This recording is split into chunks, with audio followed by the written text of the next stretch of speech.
Hey guys, it's D and welcome back to my channel. Before we begin, I just want to say a huge thank you to all of my subscribers, all of my viewers for the likes and the comments. I really do appreciate it. It is very hot. Like, I'm sweating, and yes, I did get a haircut because I needed to. We are back for Season 2, Episode 5 of House of the Dragon. I do not know what this title is for this episode because they don't release it until after the episode's aired. I guess not to give away any spoilers. I'm wearing my Hand of the Queen pin today. You might see why in the episode. I think I know what's going to happen in this episode, so there's a reason why I'm wearing it, and I'm wearing one of my dragon scale rings.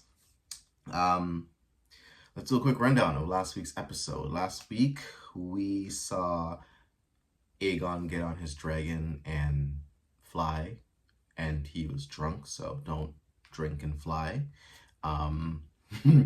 We saw Kristen going up the coast of Westeros and taking out the houses that were loyal to Queen Rhaenyra and taking them back in Aegon's name. Rhaenyra came back from King's Landing and everyone was like, why did you go? And she's like, I needed to see a way we can resolve this without there being a war, especially a war of dragons. And there is no other way. I need to either fight and get my crown or die trying, which, you know, go off, girl boss, all that stuff. They get word that Kristen is at Rook's Rest, and so Rhaenyra's like, well, first Jace was like, I'll go, and Rhaenyra was like, no, I already lost one child, I'm not losing another one this quickly. And so then Rhaenyra's like, I'll go, and they were like, Jace was like, no, you can't go, because if you die, all that we've been fighting for is lost. And so Rhaenys, the queen who should have been, steps up and is like, I'll go, right? And earlier in the episode, she discovers that, like, her husband has bastard children, children out of wedlock. And so she's like, you know, he's the man who saved your life. You should raise him up and give him a place of honor. Don't have him hide beneath the waves, beneath the tide, she says, which was really sweet. So she volunteers to go. She doesn't know that Aemon is there with Vhagar.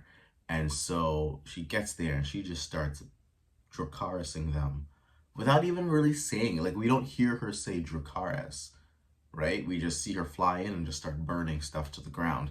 And as soon as Aemon gets the signal, he sees Aegon flying over, and she comes back around and she sees her cousin's son.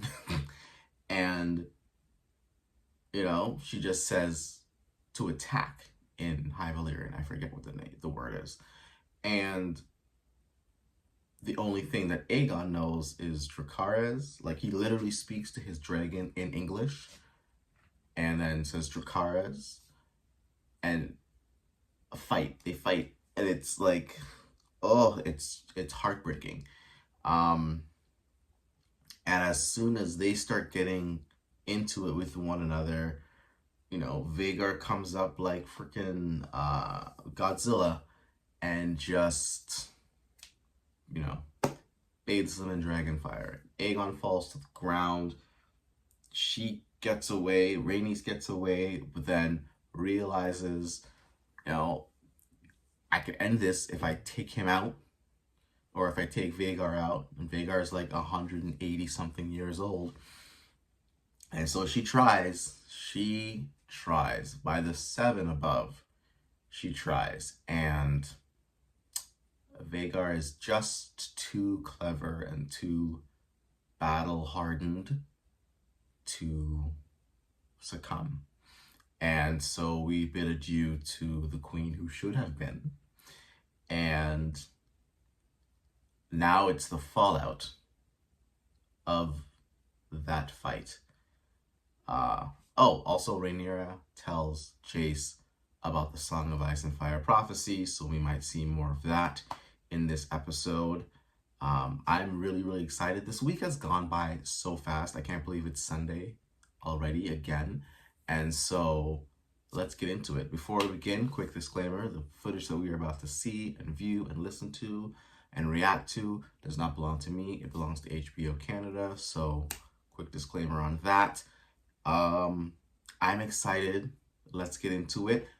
Real quick, I did do an update of the Targaryen family tree. I'll put a link in the description below. It's also in my reactions playlist. So the last family tree update that I did for the Targaryens was the middle of season 1, and so I updated everything from the middle of season 1 all the way up to the middle of season 2. So definitely go check that out. Leave your thoughts below. If you have any questions, any comments, if I missed anyone or anything, let me know. Let's get into this. I'm super, super excited. Let's go, guys. I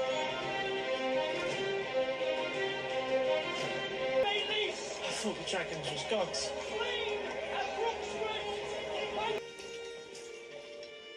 Oh, God. His grace remains with us for the moment. Over the centuries, many and more armies have broken themselves against my bloody gate. We're at the Eyrie. Damon, you were always the strong one. The finest swordsman. The fearless dragon rider. Oh. No, the dog's still there?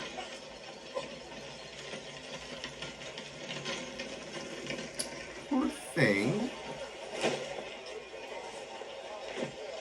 Granddaughter.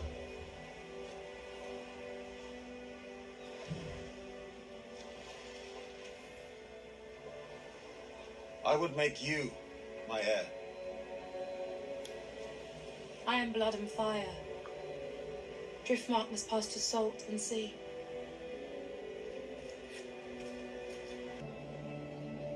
Was it worth the price?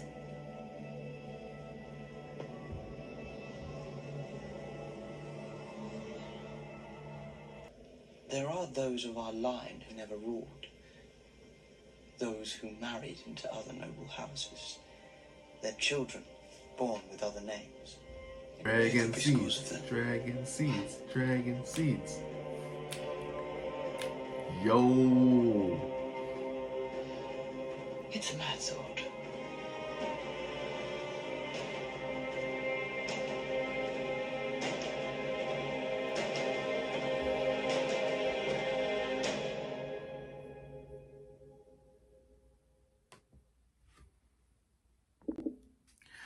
All right, so that episode is done. It wasn't as emotional as I thought. It was emotional, but it wasn't as emotional as I expected it to be. So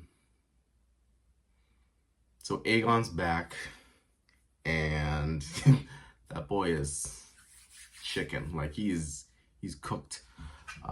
And there was a scene where Allison's sitting by his bedside, and he mutters something. He moans something in his sleep.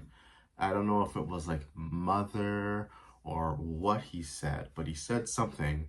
So if you know what he said, let me know in the comments down below. Rhaena is at the twins, and Lady Jane Eyre is not happy. She's like, I wanted dragons. And Rhaena's like, you didn't specify on the size of the dragons. You just said you wanted dragons. And she's like, I have hunting dogs that are bigger than this. Like, what is she doing? Yeah.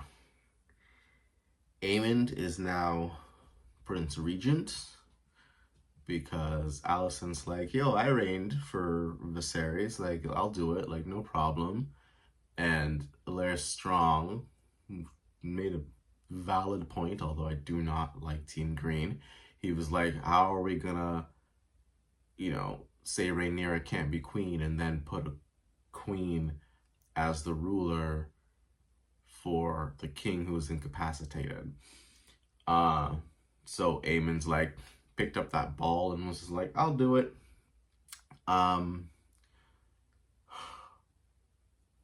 Jason Rhaenyra had a conversation, and they talked about how, there are those who are of the Targaryen line. Like you saw, I was like, dragon seeds, dragon seeds. Those are of the Targaryen line who like don't have the name Targaryen. And she mentioned something that I thought was interesting. She mentioned that like Rhaena tried to claim a dragon and was almost killed, which I was like, wow, like that's insane. Oh, and then Daemon in Harrenhal, that man is tripping. He sees Lena again, and then he sees a blonde-haired woman and proceeds to do some things with her. I gotta be very careful because it's YouTube and they're gonna censor a lot of things.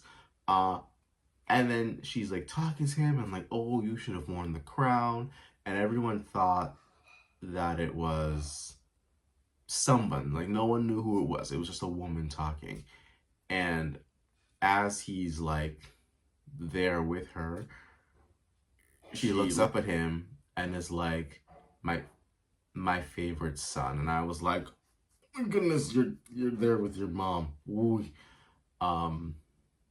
Let me know what you guys thought about this episode. It was like a slow burn episode. They closed the gates to King's Landing, so no one's getting in, no one's getting out. But like one of Rhaenyra's maidens or handmaids or whoever goes to King's Landing and is like, I'm here on authority of the White Worm. I have an errand to run for her. And then she goes, knocks on the door, and it's Diana, who was part of Aegon's household. So we'll let us see how that goes. Like this was a lot. So let me know what you guys think. We're on our way to 500 subscribers. So if you're not subscribed, please do. Don't forget to comment, like, subscribe, turn on the notification bell. Till my very next video, guys. Peace out.